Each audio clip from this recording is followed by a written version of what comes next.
And ఇప్పుడు మనము మాటల మాంత్రికుడు త్రివిక్రమ్ అలాగే విశ్వనాథ్ కూడా వీళ్ళిద్దరు వీళ్ళిద్దరు విశ్వనాథన్ మా వాళ్ళ గురువు గారు అదే కె విశ్వనాథ్. అదే వాళ్ళిద్దరి సెట్స్ లో ఎక్కువ వాళ్ళ సామాజిక వర్గాన్ని ఉండేటట్టు చూసుకుంటారు అని చెప్పేసి ఒక పుకారు.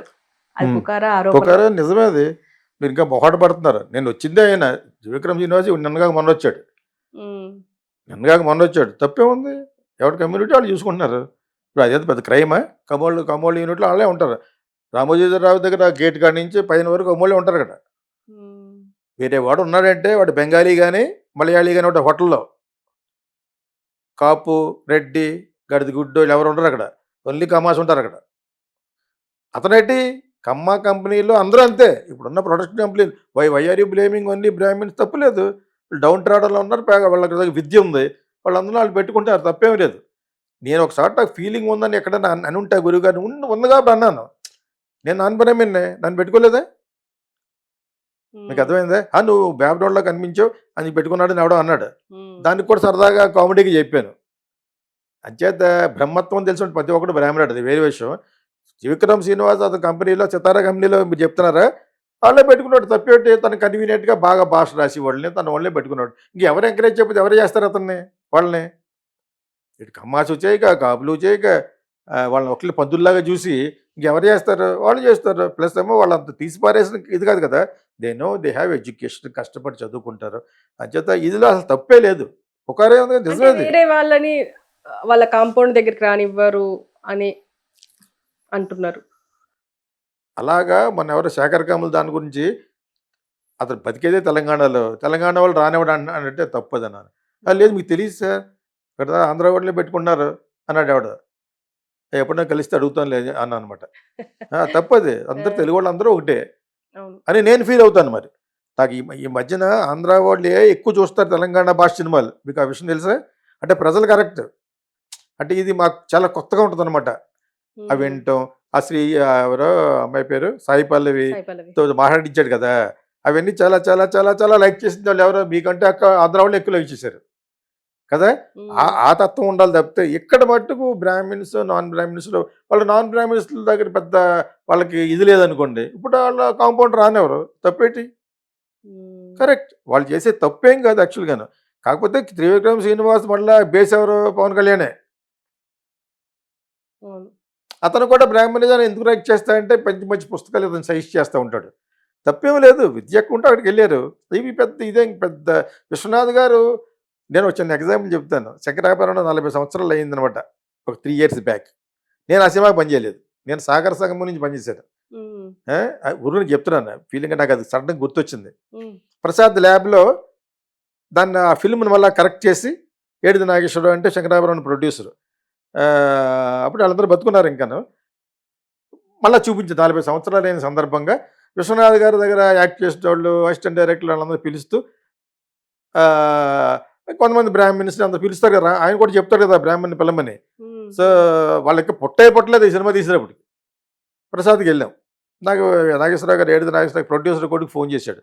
నాకు ఫిల్మ్ స్కూల్ ఉంది కదా, దాని గురించి సరదాగా చూస్తారు గురువు గారిని. వీళ్ళకి ఇంట్రెస్ట్ లేదు, ఆయన నాకు ఒక ఇంట్రెస్ట్ మా గురుగారిని చూస్తారని. ఇప్పుడు జనరేషన్ ఎవడొస్తాడు? తీసుకెళ్ళి బయటకు వెళ్ళి కాల్చుకుంటారు వాళ్ళు. సో వీళ్ళని తీసుకొస్తాను రానా రాజా అని ఒక అబ్బాయి ఫోన్ చేశాడు. అంటే చాలామందిని పిలిచాం దక్షిణ గారు అన్నాడు. అయితే వదిలే అన్నాను. మళ్ళీ వెంటనే ఫోన్ చేశాడు. లేదు ఫిల్మ్ స్కూల్ తీసుకురండి అన్నారు. అప్పుడు ఆల్రెడీ చెప్పేసాను, వెళ్ళిపోయాడు. సో అయినా కూడా ఒకళ్ళిద్దరు మిగిలితే మీరు రండి నా కారులో సరదాగానే ఒక అమ్మాయిని అబ్బాయిని రమ్మన్న. ఇలాగ శంకరాభరణం మీరు చూడలేకపోతే స్లోగా ఎస్కేప్ అయిపోండి, ఇట్లా మా గురువుగారు పెద్ద ఆయన కదా, ఆయన ఆశీర్వాదం కూడా తీసుకుంటూ ఉంటుంది, రండి అన్నాను. ఓకే, వచ్చారు. అక్కడికి ఫుల్ థియేటర్ అంతా ఫుల్ 90% బ్రాహ్మణ్స్ అనమాట. అదే ఈ త్రివిక్రమ్ ఇలాంటి వాళ్ళు ఇంకా ఎవరెవరో ఉన్నారు. అసలు వీళ్ళ బ్రాహ్మణులని అప్పుడు తెలిసింది నాకు. మీకు అర్థమైంది? ఇప్పుడు నిజంగా విశ్వనాథ్ గారికి సంబంధించిన వాళ్ళు ఎవరో నేను, ఇంకొక వంశీ, తర్వాత చంద్రమోహనం, ఆయన కూడా నడలేకి వచ్చాడు అప్పటికి. ఆయన సబిత, ఎవరో సప్తపది హీరోయిన్, ఆమె కూడా పెద్ద ఆవిడ కింద అయిపోయింది. మీకు అర్థమైందా? 55 ఏళ్ళు దాటిపోయినాయి కదా. సో తను చాలామంది వచ్చారు. నేను విశ్వనాథ్ పక్కన అందరూ భరణి వెళ్ళాలి, ఎవరు కూడా విశ్వనాథ్ సినిమా పనిచేయలేదు. నేను ఇప్పుడు చెప్పే బ్రాహ్మిన్స్ ఉన్నారు కదా, శాస్త్రి ఇంకా మేమే పట్టుకొచ్చాం విశ్వనాథ్ గారు సినిమాకి. శాస్త్రి, నేను, ఇంకెవరో 2-3 తప్పితే ఆయన సినిమాకి సంబంధించిన ఒక్క లేడు అక్కడ. అంటే వాళ్ళు చాలా హార్డ్ చేస్తున్నారు అన్నమాట. ఈయన సినిమాలు పనిచేసినప్పుడు కొంతమంది పుట్టలేదు కూడా. దీన్ని బట్టి ఏంటంటే తప్పు లేదంటున్నారు అభిమానం. ఒకటి గొప్ప డైరెక్టర్, వాళ్ళే గొప్ప డైరెక్టర్ అనుకునే వాళ్ళు కంబాస్లో ఉన్నారు, కాపుల్లో ఉన్నారు, ఆయన అంటే ఇష్టమైన వాళ్ళు. వాళ్ళు ఎవరు కనపట్లేదు అక్కడ. అంటే మేము ఉన్నాం, ప్రొడ్యూసర్ కాపేడే మేము. మిగతా వాళ్ళంతా కూడా వాళ్ళే ఉన్నారనమాట అక్కడ. ఆ రోజు నవ్వుకున్నాను అనమాట. అయితే నేను నాకైతే పని ఉండి ఒక అరగంట ముందు కిందకి వచ్చేస్తే ఎవరో ఛానల్స్ అడిగారు విశ్వనాథ్ గారి గురించి, 2 మాటలు మాట్లాడి వెళ్ళిపోయాను అనమాట. అండ్ అలాగే ఇప్పుడు ప్రభాస్ విషయానికి వస్తే బాహుబలి ముందు బాహుబలి తర్వాత అని మాట్లాడుకోవచ్చా? ఎందుకంటే ఇప్పుడు గ్రీన్ స్క్రీన్ కే పరిమితం అయ్యారు అని చెప్పేసి మాట్లాడుకుంటున్నారు అంతా. దానికి ఏమంటారని చెప్పనా, మీరేమంటారు? గ్రాఫిక్స్ అక్కడ ఉంటే అక్కడ గ్రీన్ ఉంటుంది. గ్రీన్ మ్యాట్ ఇక్కడ నా దగ్గర లేదు, మా ఇల్లంతా గ్రీన్ మ్యాటే, ఫిల్మ్ స్కూల్ కాబట్టి. సో గ్రీన్ మ్యాట్లో ఉండడం తప్పేటి. ఇప్పుడు వెరీ ఎక్స్పెన్సివ్ మీడియా కదా అది. గ్రీన్ మ్యాట్లో ఎక్కడెక్కడికి వెళ్ళకుండా అతను అలా ఇప్పుడు గ్రీన్ మ్యాట్కి పరిమితం అయిపోతే ఇప్పుడు ఏమన్నా అతను, అరే నేను గ్రీన్ మ్యాట్ యాక్ట్ చేయను ఇంకా అనాలా? అంటే బయటికి రావట్లేదు, బయట ఇంకా చేయట్లేదు, డైరెక్టర్ని బట్టి ఉంటుంది. ఇప్పుడు ఇది గ్రీన్ మ్యాచ్ కాకుండా ఇవి కాకుండా ఎక్కడ తీస్తూ వస్తాడు, గ్రీన్ మ్యాట్లు ఇస్తూ 100 కోట్లు ఇస్తాడు, అంతకంటే హ్యాపీ అయితే.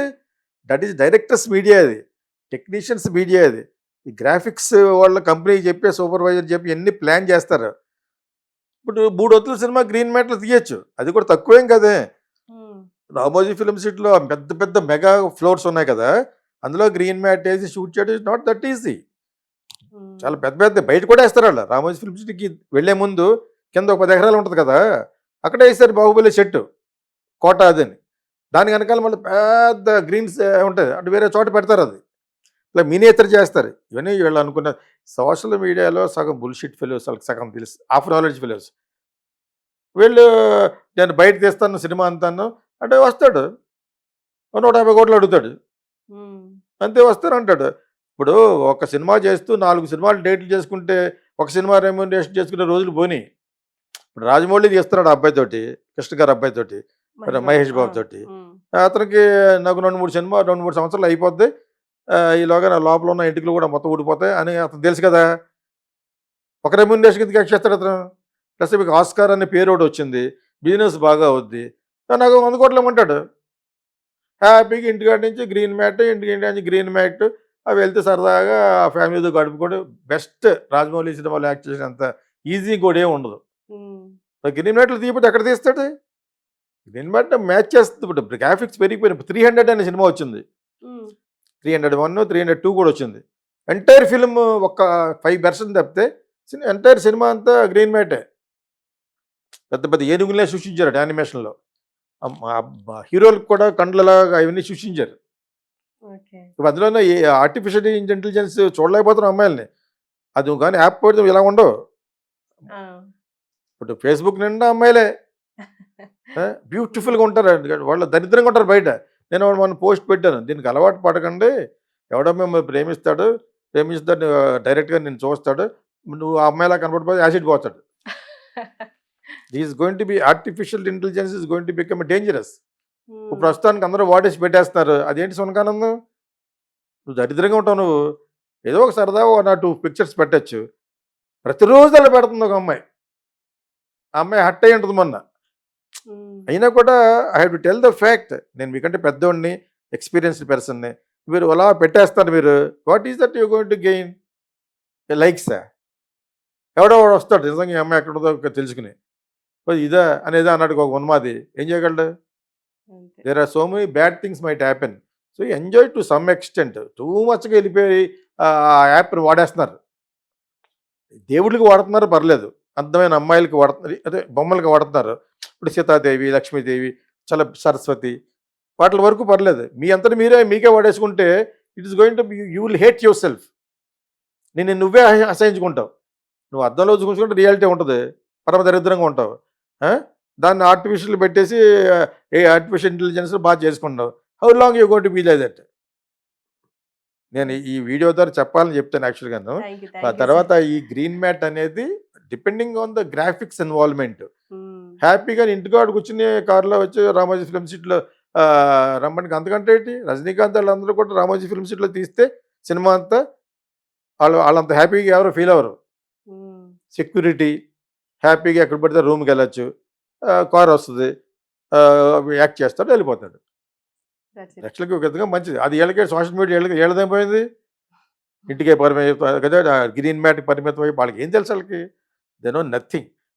That fellow has got a good personality. నేను అసలు అంటాను Prabhas, I like him because is a symbol of sex for girls, is a sexiest guy అంట అనమాట. సో ఉన్నాడు. దానికి మిగతా హీరోలకి పొడుగు కింద ఎవడో పెట్టాడు, మీకు ప్రభాస్ అంటే ఇష్టం ఉంటే పొగడండి కానీ మా రామ్ చరణ్ అందంగా లేడు అంటాడేంటి అని పెట్టాడు ఎవడ మొన్న. నేను అందంగా లేడు అనలేదు, అన్నాను అంత అందగాడే కాదు, చిరంజీవి అంత అందగాడు కాదన్నాను. నేను నిజమే మాట్లాడతాను. గీతాకృష్ణ వీడియో చూసేవాళ్ళు నిజాన్ని నిర్భయంగా మాట్లాడతాడు అని తెలియాలి. ఒకడనే నిజం మాట్లాడిపోతే మీరు అంతా ఆర్టిఫిషియల్ ఇంటెలిజెన్స్ బతికేస్తారు మీరు. అలా బతకొద్దు, నిజం తెలుసుకోండి అని చెప్పేసి ఇంకొకసారి మళ్ళీ మీ వీడియో ద్వారా చెప్తున్నాను. Thank you sir.